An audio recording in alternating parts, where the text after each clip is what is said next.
আল্লাহর নবী বিশ্ব নবী মুহাম্মদুর রাসূলুল্লাহ সাল্লাল্লাহু আলাইহি ওয়াসাল্লাম মক্কার জমিনে যখন এই কোরআনের দাওয়াত দেওয়ার জন্য বাহির হইছেন, কোরআনের দাওয়াত দেওয়া যখন শুরু করলেন, আবু জেহেল, উতবা, সায়বা ওরা সবাই একত্রিত হইয়া পরামর্শ করে, হায় রে মুহাম্মদ কিসের জন্য দাওয়াত দেয়, কিসের দাওয়াত দেয়?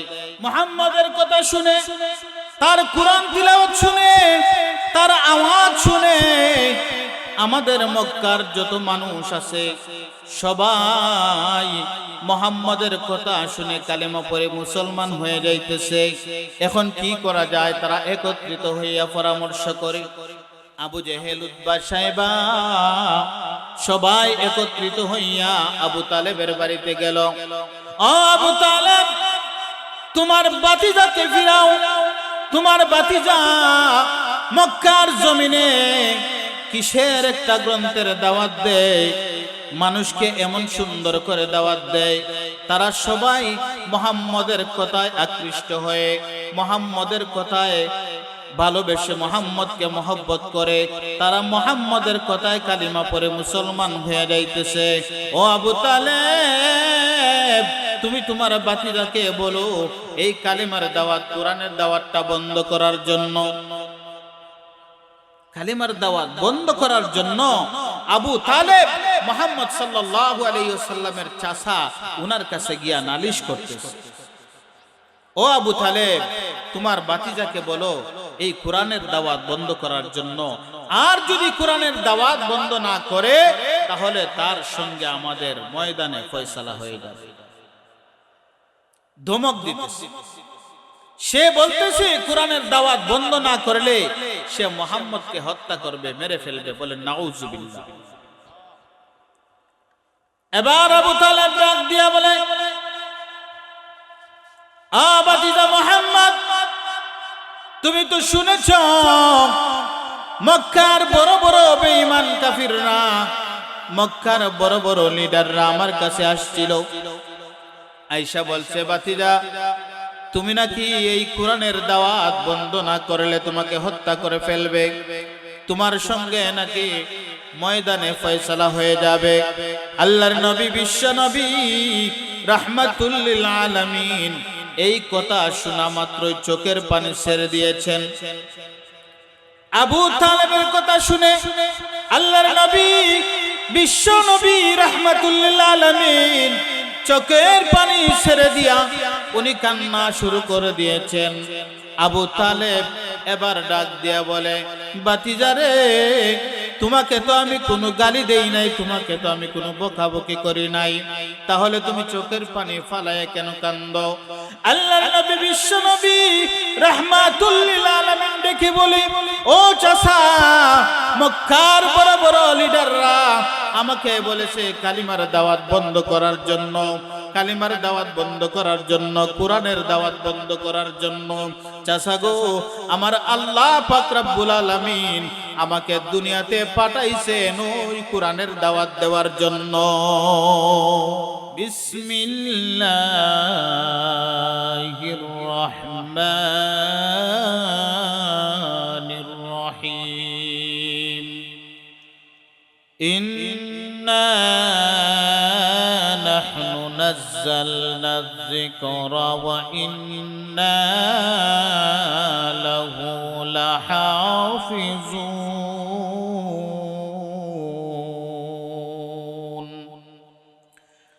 বারাকাল্লাহু লানা ওয়া লাকুম ফিল কুরআনিল আযীম ونفعنا وإياكم بالآيات والذكر الحكيم. اللهم صل على محمد وعلى آل محمد كما صليت على إبراهيم وعلى آل إبراهيم إنك حميد مجيد. اللهم بارك على محمد وعلى آل محمد كما باركت على إبراهيم وعلى آل إبراهيم إنك حميد مجيد بلغ العلا بكماله كشف الدجى بجماله حسنت جميع خصاله صلوا عليه وآله لا إله إلا الله لا إله إلا الله لا إله إلا الله لا إله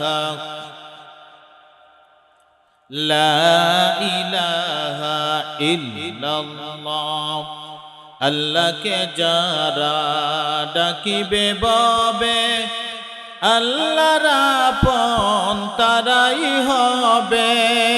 ঠিক না বে ঠিক? আল্লাহকে যারা ডাকবে আল্লাহর আপন তারাই হবে। আল্লাহকে যারা ডাকিবে ববে আল্লাহর আপন তারাই হবে। ইহকালে শান্তি পরকালে মুক্তি, ইহকালে শান্তি পরকালে মুক্তি দিবেন তারে আল্লাহ তাআলা। লা ইলাহা ইল্লাল্লাহ লা ইলাহা লা ইলাহা ইল্লাল্লাহ লা ইলাহা ইল্লাল্লাহ মুহাম্মাদুর রাসূলুল্লাহ সাল্লাল্লাহু আলাইহি ওয়াসাল্লাম। আলহামদুলিল্লাহ, রাধানগর ইয়াংস্টার ক্লাবের উদ্যোগে 2 দিন ব্যাপী তাফসীরুল কোরআন মাহফিলের দ্বিতীয় অধিবেশনের সম্মানিত সভাপতি সাহেব, অদূর দূরান্ত থেকে আগত আমার ইসলাম দরদি মুসলমান যুবক ভাইয়েরা, বৃদ্ধ বাবারা, পর্দার অন্তরালের আমার শ্রদ্ধেয় মা ও বোনেরা, মহান রব্বুল আলামিনের দরবারে অসংখ্য গণিত শুকর আদায় করছি এজন্যে যে মহান আল্লাহ পাক রব্বুল আলামিন আপনাকে আমাকে আজকের এত সুন্দর একটা জান্নাতি বরকতি বাগানে আসার এবং বসার তৌফিক দান করেছেন। এজন্য মহান রব্বে কারিমের দরবারে প্রাণ ভরে অন্তরের অন্তঃস্থল থেকে আল্লাহ তাআলাকে রাজি আর খুশি করার উদ্দেশ্যে মহান রব্বে কারিমের দরবারে শুকরিয়া আদায় করি। সকলেই বলি আলহামদুলিল্লাহ। আল্লাহ পাক রব্বুল আলামিনের এত নিয়ামত আমরা ভোগ করতেছি, সারা জীবন ভর আমাদের জীবন চলে যাবে আমরা যদি আল্লাহ তাআলার নিয়ামতের শুকরিয়া আদায় করতে থাকি, এরপরেও শেষ করতে পারবো না। এত অসংখ্য অগণিত নিয়ামত আল্লাহ তাআলার আপনি আমি ভোগ করতেছি। আল্লাহ তাআলা বলেন, বান্দা তুমি আমার কোনো একটা নিয়ামতকে অস্বীকার করতে পারবে না। আমি তোমাকে এত নিয়ামত দান করেছি, কোনো একটা নিয়ামতকেও তুমি অস্বীকার করতে পারবে না। এজন্য পবিত্র কালামুল্লাহর মধ্যে সূরা রহমানের মধ্যে আল্লাহ পাক রব্বুল আলামিন বলেন, فَبِأَيِّ آلَاءِ رَبِّكُمَا تُكَذِّبَانِ।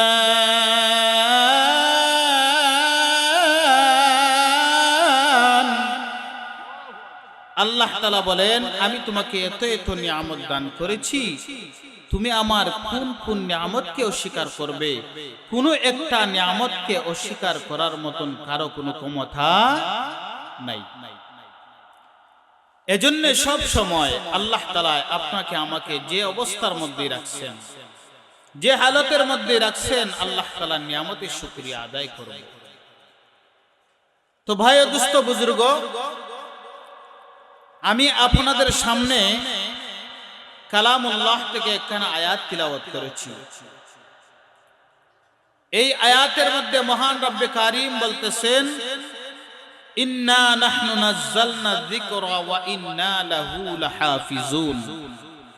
আল্লাহ তাআলা বলতেছেন, আমি কুরআন নাজিল করেছি, এই কুরআনকে আমি আল্লাহ তাআলা হেফাজত করার দায়িত্ব নিয়েছি। বলেন সুবহানাল্লাহ। এই কুরআন এমন এক গ্রন্থ, যেই কুরআন ১৫০০ বছর আগে নাজিল হয়েছে, কিন্তু আজ পর্যন্ত কোনো ব্যক্তির ক্ষমতা হয় নাই, কোনো ক্ষমতাশালীর ক্ষমতা হয় নাই যে কোরআনের একটা আয়াত, একটা নুকতা পরিবর্তন করার। ঠিক না বেঠিক? ১৫০০ বছর আগে নাজিল হয়েছে, অথচ এই কোরআনের একটা নুকতাও আজ পর্যন্ত কোনো মানুষ পরিবর্তন করতে পারে না। এজন্য আল্লাহ পাক রব্বুল আলামিন বলতেছেন, যে কোরআন আমি নাজিল করেছি, হেফাজত করার মালিকও আমি আল্লাহ। কারো কোনো ক্ষমতা নাই এই কোরআনের একটা আয়াত বা একটা অক্ষর, একটা নুকতা পরিবর্তন করার। এজন্য আল্লাহ পাক রব্বুল আলামিন বলেন, আসমানি কিতাব হলো 4খানা, তাওরাত, জাবুর, ইনজিল, কুরআন। তাওরাত, জাবুর, ইনজিল এই কিতাবগুলা আমরা পৃথিবীর কোথাও খুঁজে পাই না। কারণ হলো, মহান আল্লাহ পাক রব্বুল আলামিন এগুলার ব্যাপারে নাজিল করছি আমি, আবার হেফাজত করব আমি, একথা বলেন নাই, যার কারণে এগুলা হেফাজত রয় নাই। বলেন ঠিক না বেঠিক? আর পবিত্র কালামুল্লাহ শরীফের কথা আল্লাহ পাক রব্বুল আলামিন বলতেছেন, ইন্না নাহনু নাযালনা যিকরা ওয়া ইন্না লাহু লাহাফিজুন।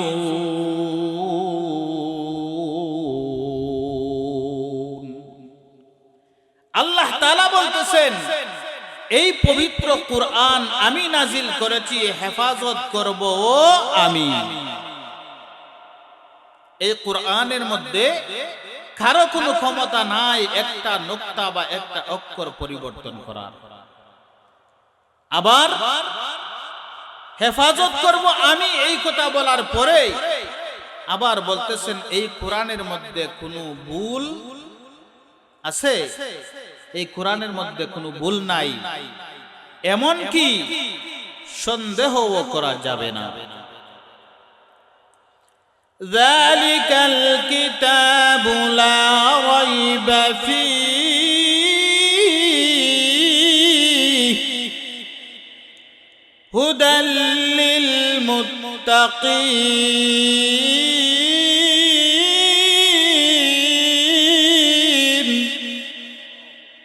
আল্লাহ তাআলা বলেন, এই কোরআনের মধ্যে কোনো ভুল নাই, সন্দেহ করা যাবে না। এই কোরআন আল্লাহ পাক রব্বুল আলামিন আপনাকে আমাকে দান করছেন। এই কোরআনের আওয়াজ বন্ধ করার জন্য অনেক বেঈমান কাফিররা, ইহুদিরা, নাসারারা অনেক চেষ্টা করছে, এই কোরআনকে নিভিয়ে দেওয়ার জন্য। আজ পর্যন্ত কোনো ব্যক্তি কোরআনকে ধ্বংস করতে পারবে না, ধ্বংস করতে পারে নাই, পারবেও না। কিয়ামত পর্যন্ত ওই কোরআন থাকবে। আমরা বলে দিতে চাই, এই কোরআনের পক্ষে আমরা আছি। আমাদের জীবন যদি চলে যায়, আমরা যদি আমাদের সংসার ছাড়তে হয়, আমাদের সব কিছু ছাড়তে হয়, আমাদের জীবন দিতে হয়, এরপরেও এই পবিত্র কোরআনকে আমরা ছাড়ব না।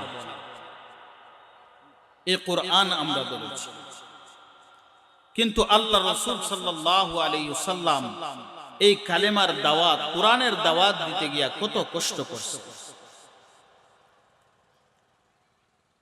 আল্লাহর নবী, বিশ্ব নবী মুহাম্মদুর রাসূলুল্লাহ সাল্লাল্লাহু আলাইহি ওয়াসাল্লাম মক্কার জমিনে যখন এই কোরআনের দাওয়াত দেওয়ার জন্য বাহির হইছেন, কোরআনের দাওয়াত দেওয়া যখন শুরু করলেন, আবু জেহেল, উতবা, সাইবা ওরা সবাই একত্রিত হইয়া পরামর্শ করে, হায় রে, মুহাম্মদ কিসের জন্য দাওয়াত দেয়, কিসের দাওয়াত দেয়? মুহাম্মাদের কথা শুনে, তার কোরআন তিলাওয়াত শুনে, তার আওয়াজ শুনে আমাদের মক্কার যত মানুষ আছে সবাই মুহাম্মাদের কথা শুনে কালেমা পড়ে মুসলমান হয়ে যাইতেছে। এখন কি করা যায়? তারা একত্রিত হইয়া পরামর্শ করে। আবু জেহেল, উতবা, সাইবা সবাই একত্রিত হইয়া আবু তালেবের বাড়িতে গেল। ও আবু তালেব, তোমার বাতিজাকে ফিরাও। তোমার বাতিজা মক্কার জমিনে কিসের একটা গ্রন্থের দাওয়াত দেয়, মানুষকে এমন সুন্দর করে দাওয়াত দেয়, তারা সবাই মুহাম্মদের কথায় আকৃষ্ট হয়ে মুহাম্মদের কথায় ভালোবেসে মুহাম্মদকে মহব্বত করে তারা মুহাম্মদের কথায় কালিমা পড়ে মুসলমান হয়ে যাইতেছে। ও আবু তালেব, তুমি তোমার বাতিজাকে বলো এই কালিমার দাওয়াত, কোরআনের দাওয়াতটা বন্ধ করার জন্য, কালিমার দাওয়াত বন্ধ করার জন্য। আবু তালেব মুহাম্মদ সাল্লাল্লাহু আলাইহি ওয়াসাল্লামের চাচা, উনার কাছে গিয়া নালিশ করতেছে, ও আবু তালেব, তোমার বাতিজাকে বলো এই কোরআনের দাওয়াত বন্ধ করার জন্য, আর যদি কোরআনের দাওয়াত বন্ধ না করে তাহলে তার সঙ্গে আমাদের ময়দানে ফয়সালা হয়ে যাবে। ধমক দিতেছে। সে বলতেছে কোরআনের দাওয়াত বন্ধ না করলে সে মুহাম্মদকে হত্যা করবে, মেরে ফেলবে। বলে নাউজুবিল্লাহ। এবার আবু তালেব ডাক দিয়া বলে, বাতিজা মুহাম্মদ, তুমি তো শুনেছ মক্কার বড় বড় বেঈমান কাফিররা, মক্কার বড় বড় লিডাররা আমার কাছে আসছিল।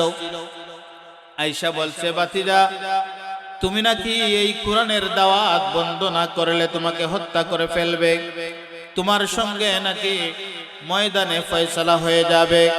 আল্লাহর নবী, বিশ্ব নবী, রাহমাতুল লিল আলামিন এই কথা শোনা মাত্রই চোখের পানি ছেড়ে দিয়েছেন।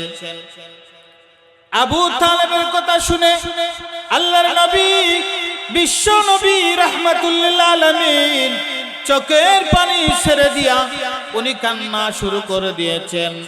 আবু তালেব এবার ডাক দিয়া বলে, বাতিজারে, তোমাকে তো আমি কোনো গালি দেই নাই, তোমাকে তো আমি কোনো বকাবকি করি নাই, তাহলে তুমি চোখের পানি ফালায় কেন কান্দো? আল্লাহর নবী, বিশ্ব নবী, রাহমাতুল লিল আলামিন দেখে বলে, ও চাচা, মক্কার বড় বড় লিডাররা আমাকে বলেছে কালিমার দাওয়াত বন্ধ করার জন্য, কালিমার দাওয়াত বন্ধ করার জন্য, কোরআনের দাওয়াত বন্ধ করার জন্য।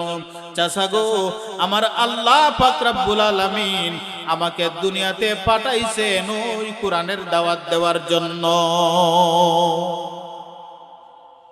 আমাকে যেই কারণে আল্লাহ তাআলা দুনিয়াতে পাঠাইছেন, আমি এই দাওয়াত জীবনেও বন্ধ করতে পারবো না। আমার জীবন চলে যাবে, আমার মরণ হয়ে যাবে, আমাকে হত্যা করবে, হুমকি দিবে, কোনো কিছুতেই কাজে আসবে না। আমি যেই দাওয়াতের কাজ নিয়ে দুনিয়াতে আল্লাহ তাআলা আমাকে পাঠাইছেন, এই দাওয়াতের কাজ আমি কোনোদিন বন্ধ করতে পারবো না। আল্লাহর নবী, বিশ্ব নবী মুহাম্মদুর রাসূলুল্লাহ সাল্লাল্লাহু আলাইহি ওয়াসাল্লাম এত নির্যাতন হওয়ার পরেও, এত নির্যাতিত হওয়ার পরেও আল্লাহর নবী, বিশ্ব নবী মুহাম্মদুর রাসূলুল্লাহ সাল্লাল্লাহু আলাইহি ওয়াসাল্লাম দাওয়াতের কাজ বন্ধ করেন নাই। মক্কার একজন বড় লিডার তুফাইল বিন আমর দাউসি যখন মক্কার জমিনে আসলেন, উনি মক্কার জমিনে বড় সম্ভ্রান্ত পরিবারের একজন লোক ছিলেন। আল্লাহর নবী, বিশ্ব নবী মুহাম্মদুর রাসূলুল্লাহ সাল্লাল্লাহু আলাইহি ওয়াসাল্লাম যখন কালিমার দাওয়াত দেওয়া শুরু করলেন, কোরআনের দাওয়াত দেওয়া শুরু করলেন, তখন আবু জেহেল, উতবা, সাইবা ওদের মনের মধ্যে হায় হায়, মুহাম্মদ যে কালেমার দাওয়াত শুরু করেছে, মুহাম্মদ যে কোরআনের দাওয়াত শুরু করেছে, এই দাওয়াতের কারণে আমাদের মক্কার জমিনে যত মানুষ আছে সবাই আস্তে আস্তে কালিমা পড়ে মুসলমান হয়ে যাইতেছে। আবু জাহেল আবার চিন্তা করে, এই মক্কার জমিনের বড় একজন লিডার, সম্ভ্রান্ত পরিবারের একজন লোক তুফাইল বিন আমর দাউসি, সে যদি আজকে কোরআন শুনে আল্লাহর নবীর সামনে যদি যায়, উনার কোরআনের আওয়াজ যদি শুনে, তাহলে হয়তো আমাদের মক্কার বড় একজন লিডারও মুসলমান হয়ে যাইতে পারে। আবু জাহেল বড় চিন্তার মধ্যে পড়ে গেছে। আবু জাহেল, উতবা, সাইবা ওরা সবাই একত্রিত হইয়া বলে, চলো চলো আমরা তুফাইল বিন আমর দাউসির বাড়িতে যাই। তুফাইল বিন আমর দাউসিকে গিয়া দাওয়াত দিতেছে, ও তুফাইল বিন আমর দাউসি, তুমি খবরদার, আমাদের মক্কার জমিনে একটা ছেলে আছে যার নাম মোহাম্মদ, তার নাম আব্দুল, তার বাবার নাম আব্দুল্লাহ, খবরদার ওই ছেলের কাছে তুমি যাইবা। ওই ছেলেটা মক্কার জমিনে তাইকা তাইকা কিসের যেন দাওয়াত দেয়, আর এই দাওয়াতের জন্য, এই দাওয়াত দিতে গিয়া আমাদের মক্কার জমিনে অনেক মানুষ কালিমা পড়ে মুসলমান হইয়া যাইতেছে। ও তুফাইল বিন আমর দাউসি, খবরদার তুমি মুহাম্মদের সামনে যাইবা, শুধু সামনে যাইবা না, মুহাম্মদের আওয়াজও তুমি শুনতে পারবে না। তুফাইল বিন আমর দাউসি খুব শিক্ষিত একজন লোক। উনি বলতেছে, আমাকে আটাইতে আটাইতে এমন আটাইতেছে যে উনার সামনে তো যাব না বলছেই, কিন্তু এখন বলতেছে উনার আওয়াজও নাকি শুনবো। এই আবু জাহেল কত বড় শয়তান ছিল, কত বড় দুষ্টু ছিল। বলতেছে, আমি মুহাম্মদের পাশ দিয়া যদি যাই, হয়তোবা আমার কানের মধ্যে আওয়াজ চলে আসবে, তাহলে আমি কি করব? তখন এই আবু জাহেল বলতেছে, কানের মধ্যে আওয়াজ না আসার জন্য একটা ব্যবস্থা করা যায়। বলে, কি ব্যবস্থা? তুমি তোমার কানের মধ্যে তুলা ঢুকাইয়া দাও। তুলা, কানের মধ্যে কি ঢুকাইবে? তুলা ঢুকাইবে। তুলা ঢুকাইয়া হলেও সে মুহাম্মদের আওয়াজকে তার কানের ভিতরে যাওয়ার জন্য বন্ধ করতে চায়। এবার তুফাইল বিন আমর দাউসি রাদিয়াল্লাহু তাআলা আনহু, উনি কানের মধ্যে তুলা লাগাইছেন। তুলা লাগানোর পরে মুহাম্মদের আশপাশ দিয়েও যায় না। এরপরেও মানুষের একটা অভ্যাস হলো, যে জিনিসটা মানুষকে নিষেধ করা হয় এই জিনিসটা আরো বেশি করে, ঠিক না বেঠি? মুহাম্মদের পাশ দিয়া যায় না, কিন্তু তার মনের মধ্যে আগ্রহ জাগে যে এই মুহাম্মদের পাশ দিয়া যাওয়ার জন্য আমাকে এই দুষ্টু আবু জাহেল নিষেধ করছে, না আমি একদিন যা হবার হবে, আমি একদিন মুহাম্মদের কাছে কাছ দিয়া যাব, একটু ইশারা করে হলেও দেখব মুহাম্মদ কি তিলাওয়াত করে। আল্লাহর নবী, বিশ্ব নবী মুহাম্মদুর রাসূলুল্লাহ সাল্লাল্লাহু আলাইহি ওয়াসাল্লাম মক্কায় বসে বসে পবিত্র কালামুল্লাহ তিলাওয়াত করতেছেন। আর তুফাইল বিন আমর দাউসি একদিন হঠাৎ করে মসজিদের পাশ দিয়া যাওয়া শুরু করছে। হঠাৎ করে আল্লাহর নবী, বিশ্ব নবী মুহাম্মদুর রাসূলুল্লাহ সাল্লাল্লাহু আলাইহি ওয়াসাল্লামের একটু পিছন দিকের চেহারাটা, একটু হাত মুবারক তুফাইল বিন আমর দাউসির চোখের মধ্যে পড়ে গেছে। তুফাইল বিন আমর দাউসি, উনার চোখে মুহাম্মদ সাল্লাল্লাহু আলাইহি ওয়াসাল্লাম, উনার পিছন দিকটা দেখা মাত্রই, হাতটা দেখা মাত্রই তুফাইল বিন আমর দাউসি পাগল হয়ে গেছে। এত সুন্দর মুহাম্মদ সাল্লাল্লাহু আলাইহি ওয়াসাল্লামকে না দেখলে আর হবে না। সামান্য একটু চেহারা তুফাইল বিন আমর দাউসির চোখের উপরে পড়ছে, পড়া মাত্রই তুফাইল বিন আমর দাউসি পাগল হয়ে গেছে। বলেন সুবহানাল্লাহ। এবার আল্লাহ রাসূল সাল্লাল্লাহু আলাইহি ওয়াসাল্লাম তুফাইল বিন আমর দাউসিকে দেখে একটা মুস্কি হাসি দিয়েছেন। মুস্কি হাসি দিয়া আল্লাহর নবী ওনার ঘরের মধ্যে চলে গেছেন। আর তুফাইল বিন আমর দাউসি এই বাড়িতে গিয়া এমন একটা চিন্তার মধ্যে পড়ছে, এমন একটা চিন্তার মধ্যে পড়ছে, হায় আফসোস, কি দেখলাম মুহাম্মদকে একটু দেখেই আমি দেখলাম এত সুন্দর, না জানি মুহাম্মদের পুরা চেহারাটা কত সুন্দর, বলেন সুবহানাল্লাহ। তুফাইল বিন আমর দাউসি সারা রাত ঘুমায় না। সকালবেলা সে চিন্তা করলো আবু জেহেল না করলে করছে, যা হবার হবে, আজকে আমি মুহাম্মদের কাছে যাবই যাব। তুফাইল বিন আমর দাউসি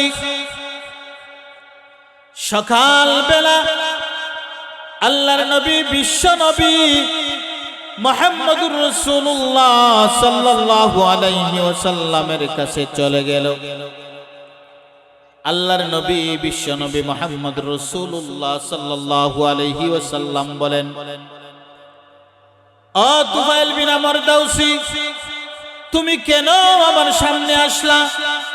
তুফাইল বিন আমর দাউসি ডাক দিয়া বলে, ইয়া রাসূলুল্লাহ, ইয়া হাবিবাল্লাহ, ওগো আল্লাহর নবী,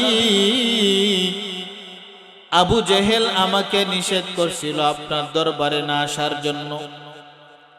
আবু জেহেল আমাকে নিষেধ করছিল আপনার সামনেও যেন না পড়ি। ওগো আল্লাহর নবী, আমি গতকালকে পিছন দিক দিয়া আপনার চেহারাটা একটু আমার চোখের সামনে পড়েছিল, আমি পাগল পারা হয়ে গেছি গো আল্লাহর নবী। ওগো নবীজি, এই জন্য আমি আজকে সরাসরি আপনার সঙ্গে সাক্ষাৎ করার জন্য আসছি।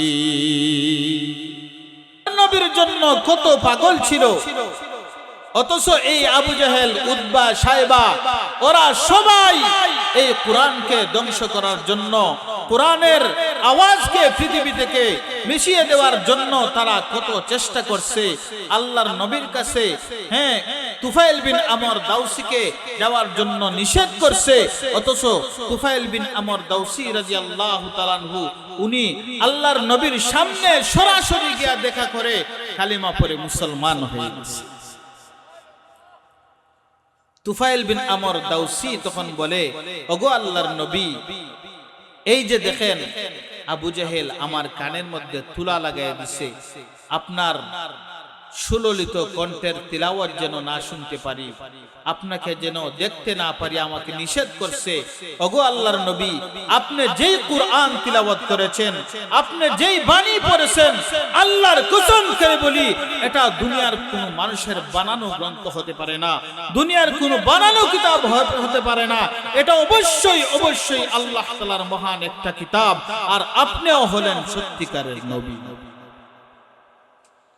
তুফাইল বিন আমর দাউসি রাদিয়াল্লাহু তাআলা আনহু আল্লাহর নবীর মহব্বতে ভালোবেসে আল্লাহর নবীর তিলাওয়াত শুনে সাথে সাথে কালিমা পড়ে মুসলমান হয়ে গেছে। কিন্তু বেঈমান কাফিররা, ইহুদিরা, নাসারারা কোরআনকে ধ্বংস করার জন্য চেষ্টা করছে। তারা চেষ্টার মধ্যে এখন পর্যন্ত আছে। এই কোরআনকে কি তারা ধ্বংস করতে পারছে? ভবিষ্যতেও কোনোদিন পারবে না।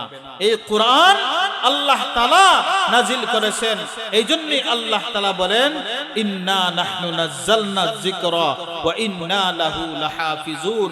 এই কোরআন আমি নাজিল করেছি, এই কোরআনকে আমি আল্লাহই হেফাজত করব। এই কোরআনকে কেউ ধ্বংস করার মতন দুনিয়াতে কোনো মানুষ এখন পর্যন্ত জন্মায় নাই। এজন্য আমার ভাইরা, এই কোরআনকে মহব্বত করতে হবে, ভালোবাসতে হবে। ভারতবর্ষে যখন ইংরেজরা আসছিল এই কোরআনকে ধ্বংস করার জন্য, কোরআনকে মিটিয়ে দেওয়ার জন্য, তখন এই ভারতবর্ষে তারা সর্বপ্রথম আসছিল, তারা প্রত্যেকটা জায়গা থেকে কোরআন সংগ্রহ করে, বাজার থেকে কোরআন সংগ্রহ করে তারা কিনে কিনে এই কোরআনগুলা জ্বালাইতো, কোরআনগুলা তারা ধ্বংস করার চেষ্টা করত, কিন্তু কোরআনকে ধ্বংস করতে পারে নাই, কোরআনকে ধ্বংস করতে পারে নাই। আজও পর্যন্ত অসংখ্য অগণিত কোরআনওয়ালা, কোরআনে হাফেজরা দুনিয়ার মধ্যে আছে। এই কোরআনকে ধ্বংস করার মতন কারো কোনো ক্ষমতা নাই। এজন্য ভাইরা আমার, আল্লাহ পাক রব্বুল আলামিন কে বলছেন, ইন্না নাহনু নাযালনা যিকরা ওয়া ইন্না লাহু লাহাফিজুন। আল্লাহ তাআলা বলতেছেন, এই পবিত্র কোরআন আমি নাজিল করেছি, এই কোরআনকে হেফাজত করার মালিকও আমি আল্লাহ। এই কোরআনকে কেউ ধ্বংস করতে পারবে না। এই কোরআন এমন এক গ্রন্থ, এই কোরআন অনুযায়ী যদি কোনো মানুষ চলে, যদি রাষ্ট্র পরিচালনা করে, যদি একটা মানুষ কোরআন অনুযায়ী সে জীবন পরিচালনা করে, তার সারাটা জিন্দেগি, তার সারাটা জীবন এই কোরআনের মতন সুন্দর হয়ে যাবে। এই কোরআন আল্লাহ পাক রব্বুল আলামিন আপনাকে আমাকে দান করছেন। এই কোরআন আমরা বেশি বেশি করে তিলাওয়াত করব। আমার ভাইরা, এই কোরআন এমন এক কোরআন, আল্লাহর নবী, বিশ্ব নবী বলেন, একজন মানুষ যখন মারা যায়, মানুষ মারা যাওয়ার পরে তার সঙ্গে কিছুই যায় না, মা বাবা যায় না, আত্মীয় স্বজন যায় না, ধন সম্পদ কিছুই যায় না। একটা মানুষের সম্পর্ক যখন কোরআনের সঙ্গে থাকে, কোরআনের মহব্বত যখন তার অন্তরের মধ্যে থাকে, তখন এই কবরের মধ্যে যাওয়ার পরে মুনকার নেকির যখন তখন তাকে প্রশ্ন করার জন্য আসে, তখন এই কোরআন তার পাশে দাঁড়িয়ে যায়। কোরআন বলে, আমার ওই ব্যক্তিকে তোমরা ডাক দিও না, সে ঘুমাইছে, আরামে ঘুমাইছে, তাকে ডাক দিও না, আমি কোরআন তার পাশে আছি। এই কোরআন মুনকার নেকিরের প্রশ্নের জবাব দিয়ে দিবে। বলেন সুবহানাল্লাহ। আল্লাহ পাক রব্বুল আলামিন আপনাকে আমাকে আল্লাহ এবং আল্লাহর রাসূলের সুন্নাহ অনুযায়ী, আল্লাহর বিধান অনুযায়ী চলার মতো তৌফিক দান করেন। সকলে বলুন আমিন। ওয়া আখিরু দাওয়ানা আনিল হামদুলিল্লাহি রাব্বিল আলামিন।